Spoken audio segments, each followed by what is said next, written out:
Hello.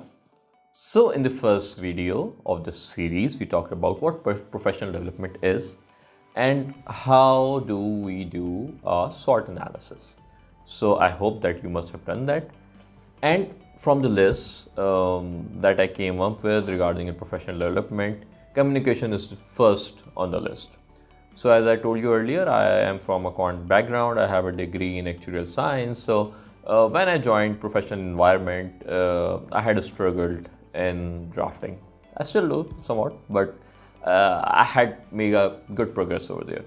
So if you are also from a similar background, if you work in finance or in risk management or related fields, internal audit and stuff, then writing reports or making presentation must be a significant part of your job.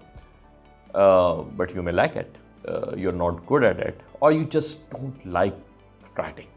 So in today's video, we'll be talking about what are the practical ways that you could adopt to improve your professional writing and your drafting skills. So to start with, if you want to write things well, you'll have to read. When I asked my boss many years back that how do I improve my writing, how do I improve my drafting skills, he replied me that start reading. As much as you read, as good content as you read, your writing will start improving. So you just don't have to read, you will have to read with the mindset of knowing that particular thing, but also with the mindset of going through the structures and the words and the vocab and the jargons that have been used. So I cannot make or let you know a broad or very comprehensive list of what you should be reading, but let's say The Economist is a very good magazine that you consider reading. Then Harvard Business Review issues very good articles, so you can go there, you can read articles on your topic of interest or the articles that are related to your field. Then there's a website, it's called Project Syndicate.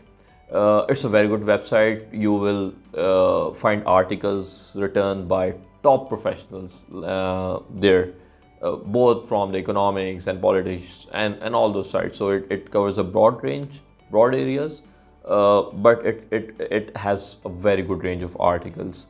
Then it just don't stop there. If you are into a consulting, if you are into an organization where there are policies, there are procedures, there must be some benchmarks. So you may try reading the reports that have been drafted by your supervisor or that has been approved and finalized and delivered to the client. You must have an access to it. If you don't have access to it, just talk to your supervisor and ask him that you want to read or get access to those reports because you want to improve your drafting. Through those reports, through the writings of your superiors, you can have an idea how do you structure things, what language structures are used, what kind of vocabulary is used, how do you start a paragraph and how do you end a paragraph, how would you use smaller sentences, how would you avoid writing similar things in two ways in the same sentence. So there are certain ways of doing it, but reading those particular things would certainly help you. So reading through articles, reading reports, reading policies and procedures of your organization. If you work in such an organization, you should go through it. And while reading all this, there should be two aspects of it. The first one is to getting to know that thing, and the second one is how things are written. When you will have that thing in your subconscious while you are reading it, you will have that stored somewhere in your subconscious, and when you will start writing it, that I'll just come up with, I'll just cover, you will write in that particular way. So you have been reading a lot of things. The next thing that you need to do is to write, and write a lot. So you just don't need to write on the report. What you can do is to write a report that you initially wrote. Okay, it may sound a bit impractical, it may sound to be a time-consuming exercise, but let me know you, it will have its own advantages. So if you wrote a report, it got reviewed by your boss, and it has been delivered to the client, or it has been present it to whatever authority it had to. If you could just, redo it, or if you could just read the report that has been finalized by your superiors, that would also help you in improving that writing skills. So the first one is to read, and the second is to write as much as you can. Then there's this third part is start writing blogs. Write on anything that you are interested in. If you have interest in the sports, write about it. If you have interest in tourism, write about it. If you have interest in animals, write about it. Whatever you have your interest in, just keep writing. And that may be a good idea to find a mentor, to find someone who could review your write-up. So when I started writing my blogs, I would have 3-4 friends that I used to send my article before publishing it on any of the social medias. I don't do that anymore because I have that sort of confidence now, but I used to do it earlier. So what you could do is you could write on blogs on certain topics, and then you get it reviewed by certain people. Even if you don't do that, you will start receiving responses from the people who will read your stuff. So you will receive some good feedback, you will receive some bad feedback, but if you really want to improve your writing, if you really want to ace it, you will have to do it. Remember, you will not just learn driving by reading it and by watching videos on it. You will actually learn writing when you will go out, you will have a car and you will actually drive.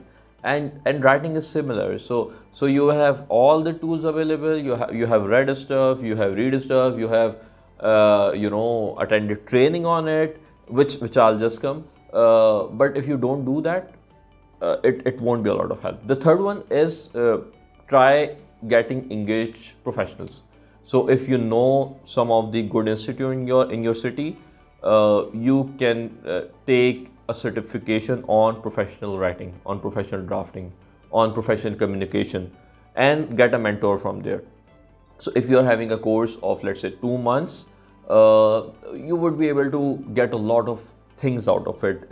In this area, in this era of particular technology, we are having a lot of online courses. For example, IB is offering different courses, LUMS is offering different courses.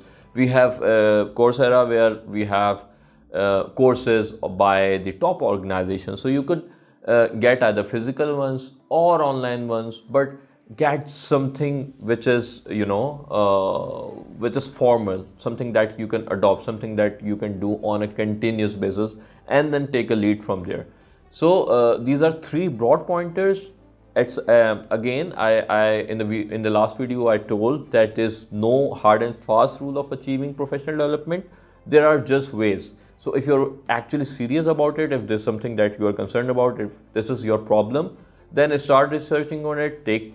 Start from 3 steps. The first one is start reading, the second one is start writing, the third one is start writing blogs, second one is start writing reports, and the fourth one is to attend any formal education, either online and physical. So do these 4 things and wait for 6 months or 1 year. It won't improve overnight, it will take some time, but if you keep consistently reading and writing, getting reviewed, read, write, get reviewed, read, write, get reviewed, then ultimately your drafting skills will be improved. If you have any suggestions, if you want to ask anything, please feel free to write in the comments or drop me a message. Thank you.